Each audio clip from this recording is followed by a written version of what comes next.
Welcome back to the channel, everyone. Today we dive into a hot topic that's been making waves in Karnataka job reservations for locals. Karnataka's state cabinet has introduced a bill that reserves half or more of private sector jobs for locals. This doesn't mean outsiders can't get jobs here. They just need to live in the state for at least 15 years and know Kannada, the local language. Essentially, it's about giving preference to long-term residents.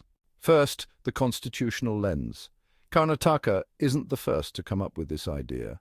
States like Haryana, Maharashtra, Madhya Pradesh, Andhra Pradesh, and Jharkhand have tried similar laws. But many of these have been struck down by courts or remain unimplemented. Take Haryana's law, for example. It reserved 75% of private sector jobs for locals. The Punjab and Haryana High Court quashed it, calling it unconstitutional due to unfair discrimination. The Haryana government is still challenging this in the Supreme Court. Such laws often clash with constitutional protections. Article 14 ensures the right to equality. Article 19, Clause 1, Subclause G gives the freedom to practice any profession. Article 16, Clause 2 ensures equality of opportunity in employment. Plus, the Supreme Court ruling suggests total reservations shouldn't exceed 50%, setting a precedent for domicile-based reservations. Now let's consider the economic angle.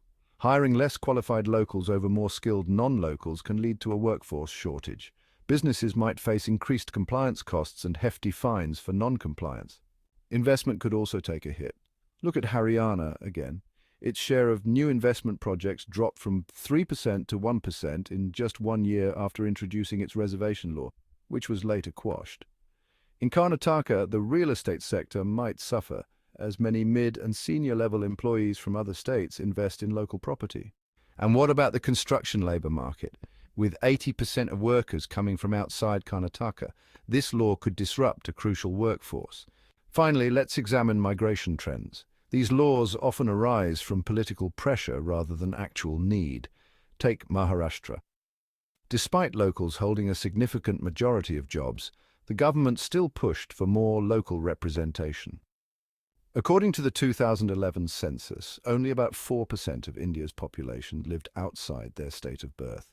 More recent data from 2021 shows Karnataka has less than 10% interstate migrants, far behind states like Delhi, which has 65%. So is such a law really necessary for Karnataka? Maybe the state should focus on better alternatives to create jobs for locals without relying on reservations. Incentivizing local industry growth, providing skill training, and engaging with industry representatives could be more effective. The government could adjust the education system to prepare locals for future jobs based on merit. But, as always, this is easier said than done. We'll have to wait and see how the government navigates this. That's all for today. Don't forget to like, share, and subscribe.